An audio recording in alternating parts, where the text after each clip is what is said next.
ఏడాది పాలన పూర్తయిన సందర్భంగా విస్తృత స్థాయి సమావేశంలో కార్యకర్తలకు చంద్రబాబు దిశానిర్దేశం చేస్తున్నారు. లైవ్లో చూద్దాం. భవిష్యత్తు పైన ఒక భరోసా, ఒక నమ్మకాన్ని కల్పించవలసిన బాధ్యత మనందరిపైన ఉంది.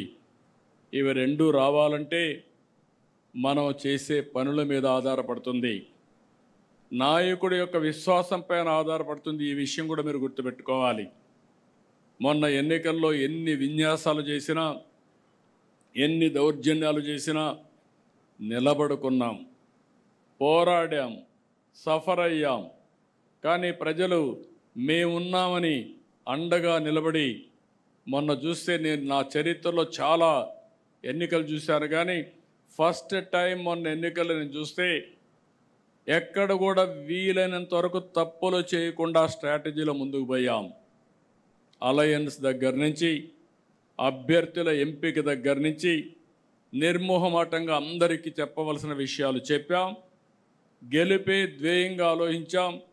అందుకే మీరు ఒక్కసారి చూస్తే మొన్న ఎన్నికల్లో దగ్గర చాలామంది కొత్త వాళ్ళు, పార్లమెంట్ అయితే మెజారిటీ కొత్త వాళ్ళు, అసెంబ్లీ కూడా మెజారిటీ కొత్త వాళ్ళు, ఫస్ట్ టైం వచ్చిన వాళ్ళు చాలామంది వచ్చారు.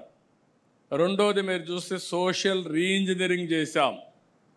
రాష్ట్రంలో మొట్టమొదటిసారిగా జనాభా దామాషా ప్రకారం అన్ని మతాలకి, అన్ని కులాలకి ప్రత్యేక అన్ని ప్రాంతాల్లో న్యాయం చేయాలనుకున్నాం, న్యాయం కూడా చేశాం. ఇవన్నిటి వల్ల ప్రజల్లో ఒక విశ్వాసం పెరిగింది. ఆ విశ్వాసం మొన్న ఎన్నికల్లో బ్రహ్మాండంగా వచ్చే పరిస్థితి వచ్చింది. ఓసారి గతాన్ని కూడా గుర్తుపెట్టుకోవాలి. తెలుగుదేశం పార్టీ ఎప్పుడు పనులు చేయక ఓడిపోలేదు. 2000 మన పార్టీ పెట్టినప్పటి నుంచి ఈ రాష్ట్రానికి సంక్షేమం అందించిన పార్టీ, సంక్షేమాన్ని ఏ విధంగా చేయాలనో చేసి చూపించిన పార్టీ తెలుగుదేశం పార్టీ. ఆ నాయకుడు నందమూరి తారక రామారావు గారు అనే విషయం మనం గుర్తుపెట్టుకోవాలి. ఒకప్పుడు పరిపాలన అంటే రెగ్యులేటర్ అనుకునే పరిస్థితి నుంచి పరిపాలనకు డెఫినేషన్ మార్చిన పార్టీ తెలుగుదేశం పార్టీ. ఇంకొక పక్క 95 నుంచి నేను ముఖ్యమంత్రి అయినప్పుడు మీరు చూస్తే ఫస్ట్ టైం అప్పుడే ఆర్థిక సంస్కరణలు పివి నరసింహారావు గారు తీసుకొచ్చారు. ఆర్థిక సంస్కరణలు అందిపుచ్చుకొని సెకండ్ జనరేషన్ రిఫార్మ్స్ అమలు చేశాం.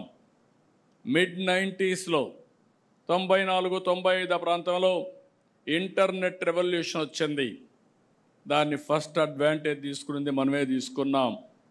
ఇవన్నీ కలిసి వచ్చి ఈరోజు మన అభివృద్ధికి ఒక మారుపేరుగా, ఒక వ్యక్తిత్వానికి మారుపేరుగా మనం ముందుకు పోయే పరిస్థితికి వచ్చాం.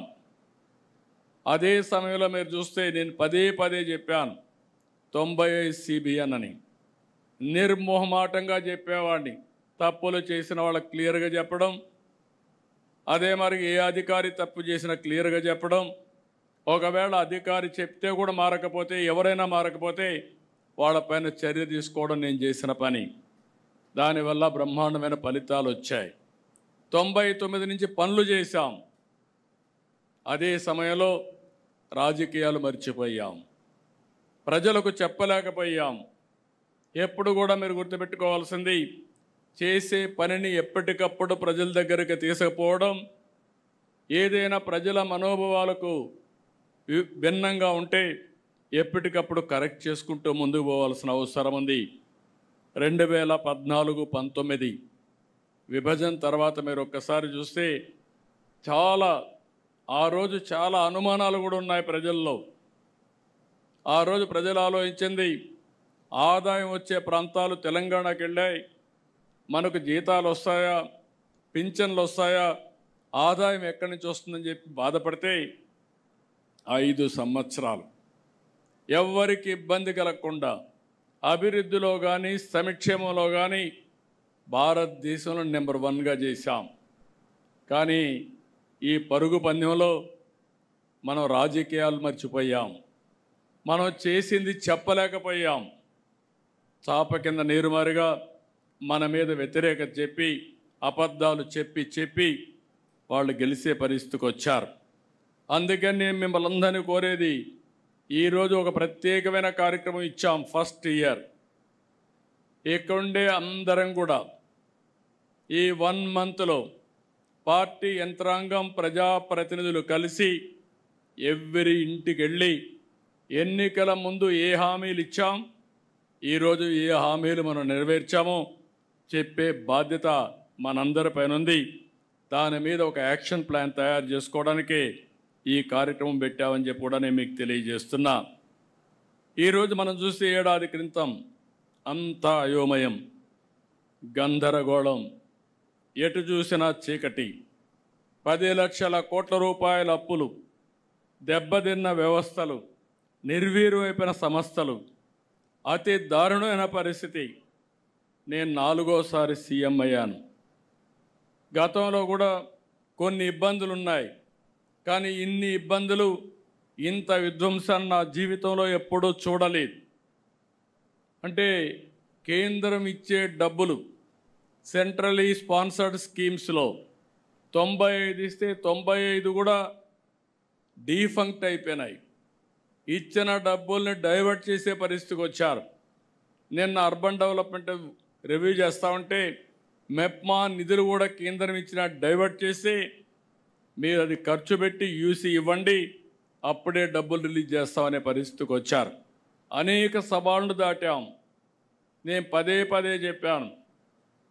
ఈరోజు రాష్ట్రంలో మీరు ఒక్కసారి చూస్తే సరైన సమయంలో ప్రజలు కూడా సరైన నిర్ణయం తీసుకుని మనకు సహకరించారు. మొన్న ఎన్నికల్లో మీరు చూస్తే అటు కేంద్రంలో ఎన్డీఏ ప్రభుత్వం వచ్చినప్పుడు మనం క్రూషియల్గా తయారయ్యే పరిస్థితికి వచ్చాం. ఎప్పుడు కూడా తెలుగుదేశం పార్టీని మీరు గుర్తుపెట్టుకోవాలి, బ్లాక్మెయిల్ రాజకీయాలు ఎప్పుడు మనం చెయ్యం. విశ్వసనీయతకు మారుపేరుగా రాజకీయాలు చేశాం. మనకు అధికారం ముఖ్యం కాదు, రాష్ట్ర అభివృద్ధి ముఖ్యం, తెలుగు జాతి ప్రయోజనాలు ముఖ్యం, రాష్ట్ర ప్రయోజనాలే ముఖ్యంగా మనం ముందుకు పోయాం. అదే సమయంలో మనం ఒకసారి మీరు ఆలోచిస్తే ఎప్పుడు అధికారంలో లేక మనం చాలా అవకాశాలు వచ్చాయి. ఒక్క మాటలో చెప్పాలంటే ఏ రాజకీయ పార్టీకి రానన్ని అవకాశాలు మనకు వచ్చాయి. ఒక ప్రాంతీయ పార్టీ నేషనల్ ఫ్రంట్ పెట్టి కేంద్రంలో ప్రభుత్వాన్ని ఏర్పాటు చేసిన నాయకుడు నందమూరి తారక రామారావు గారు, ఎన్టీఆర్. ఆ తర్వాత యునైటెడ్ ఫ్రంట్ పెట్టి 2 గవర్నమెంట్ని మనం ఏర్పాటు చేశాం. ఆనాటి గవర్నమెంట్లోనే ఎర్రమనాయుడు గారు కేంద్ర మంత్రిగా ఉత్తరాంధ్ర నుంచి వచ్చారు. తర్వాత ఈరోజు రామ్మోహన్ నాయుడు కేంద్రంలో మంత్రిగా ఉండే పరిస్థితికి వచ్చారు. అదే సమయంలో మీరు ఒకసారి ఆలోచిస్తే ఎన్డీఏ 1, వాజ్పేయి గారి గవర్నమెంట్, ఆ రోజు మెజారిటీ సభ్యులు, సుస్థిరమైన ప్రభుత్వానికి తెలుగుదేశం పార్టీ కూటమిలో భాగస్వాములై చిత్తశుద్ధితో పనిచేశాం. 2014లో మళ్ళీ అవకాశం వచ్చింది. 2024లో మళ్ళీ మనకు అవకాశం వచ్చే పరిస్థితికి వచ్చింది. కేంద్రంలో ఎప్పుడు అవకాశాన్ని వచ్చినా మనం ఆ అవకాశాన్ని రాష్ట్ర అభివృద్ధి కోసమే ఉపయోగించుకుంటున్నాం.